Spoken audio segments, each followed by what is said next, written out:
Hey, what's up everybody? CVH here from BetweenTheLanes.net, bringing you yet another deck tech. Today, I actually just got done a stream. As you can see, I actually still have the follower notifications on stream. So I just got done actually hitting rank 1 legend for the first time with Archer Midrange, as you can probably see from the title. Here is the proof that I'm sure you all would want, is the little rank 1. And the match history had a 29-4 win rate with this particular version of Archer. One of the losses was to a disconnect. You can watch the stream VOD, that's a real thing that happened. Obviously, it still counts as a loss, but for the sake of the deck's performance, we can say it did pretty insanely well, to be perfectly honest. So, without much further ado, I am going to get right into the card choices. I think the volume's actually a little too loud. Let me turn that down. Sorry about that. The stream was, you know, a stream. Alright, so Archer Midrange, my particular version. As you can see, this is the list. There's one card not on the screen. It is the TASCAD, the Packmaster. So we can basically just, if you want the list, it's this plus the TASCAD. The main difference is, first of all, the 1-drops, right? I'm only running 2 Sharpshooter Scouts. In order to talk about why I'm not playing Rapid Shot, I have to talk about Withered Hand Cultist, which is my tech against the blue-white control mage, basically. So that's one of the deck's poorer matchups, and this really turns it around by making basically half the deck unplayable. It's also just good against all mage variants and decks that run a lot of actions in general. It has value even against the aggro and action combo mages. People have used like 6-cost fire bolts or 6-cost, lightning bolts even to just get rid of this, which is pretty insane value when you think that it's also going to be hitting your opponent for some damage more often than not. So we have the 2 Sharpshooter Scouts to supplement as like some dealing 1 damage. It's also less important to have multiple sources of 1 damage because I'm not playing Finish Off, also due to the fact that it's another action. The only action in the deck actually are 2 Burn and Pillages, which I'll get into in a minute. So very creature heavy. We want to get aggressive early and really capitalize on that. Unglammed Listener, just a solid 1-drop. If the game does happen to go along, this is one of those cards that can really give you an advantage if you draw those Brotherhood Assassins later. Alright, so I'm still running the 2 Daring Cutpurse to go along with the Murkwater Savage. Really don't need to talk about like Murkwater Savage, how snowbally it is, or Fighters Guild Recruit, why it's good. So I should talk about Daring Cutpurse, basically just additional copies of the Murkwater Savage.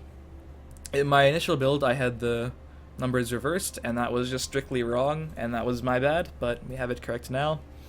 And it's just a good card. Like, I overvalue the Prophecy a little bit, but like the Prophecy is still very solid for like turning games against other aggressive decks around. So I like having 5 things that I really want to have on turn 1 with the Elixir or just turn 2.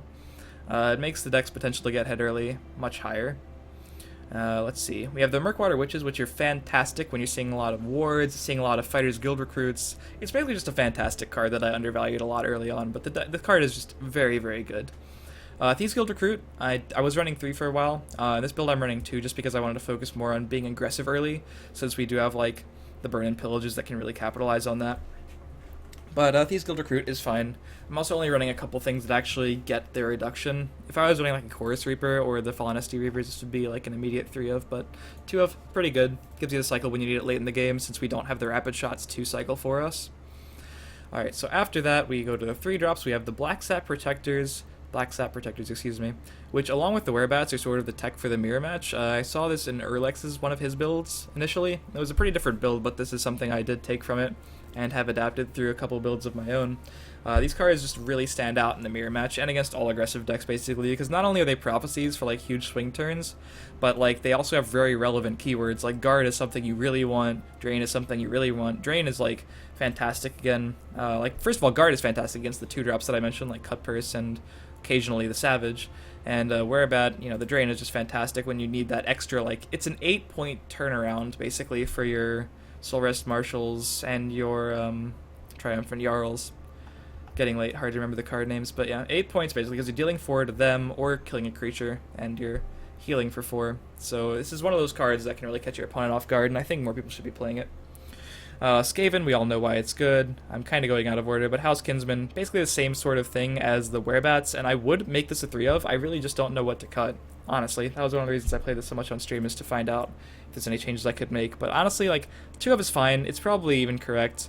But it could easily be a 3 of, especially if you're missing like a Werebat or something, just run a 3rd Kinsman, honestly.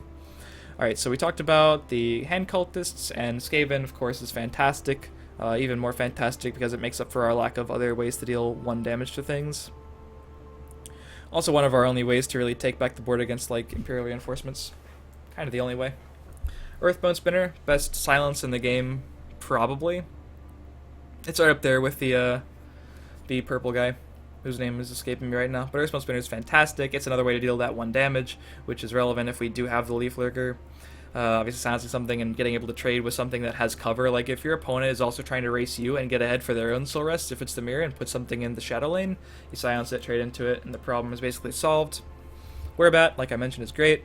Blood Dragon, this is the first build that I've actually played Blood Dragon in, but I figured since I was being more proactive, or at least trying to be, I would rather play this than my previous card in this slot, which was the Wild Beast Caller, which I still think is a great card, but since we're going for like a quicker approach and really trying to be proactive, Blood Dragon is the card for us. I still need to test it more, but I think it's really good in this deck. Shouldn't really come as a surprise. You know, it's just a fantastic value card. It's only really bad if they have an immediate answer for it, and even then, you know, 1 for 1 is not that bad. Leaf Lurker, obviously fantastic. We do need a 3 of because we don't have the finish off. In fact, it's worth noting that Fallen SD Reaver could very well be worth it in this deck. I just personally am not running it right now, but that could be something to consider if we really need an additional source of removal. Soul Rest Marshal, 3 of, it's fantastic, don't really need to talk about it, it's kind of the purpose of the deck, is to have insane turns off of it. Funnily enough, in the 29-4 win rate games, I did not actually get double Soul Rest Dreams off once, I don't think. If I remember correctly, it just didn't happen. But Soul Rest still, you know, get 1 extra thing off of it, it's fantastic. Occasionally, there was one game when I, elixired into a turn 4 Soul Rest into, Belligerent Giant because I had gotten the Belligerent Giant reduced off a Thieves Guild recruit. That's sort of like the insane gimmicky stuff this deck can potentially pull off if you run really hot, and if you play enough games with the deck, you're going to run really hot at least a couple times. People are going to concede very early against you occasionally. Elena is a test, and the other thing that could potentially be in the slot is the Territorial Viper. Actually not entirely sure which is better. Obviously this costs less, but this could potentially get rid of more things if it just happens to live for a turn.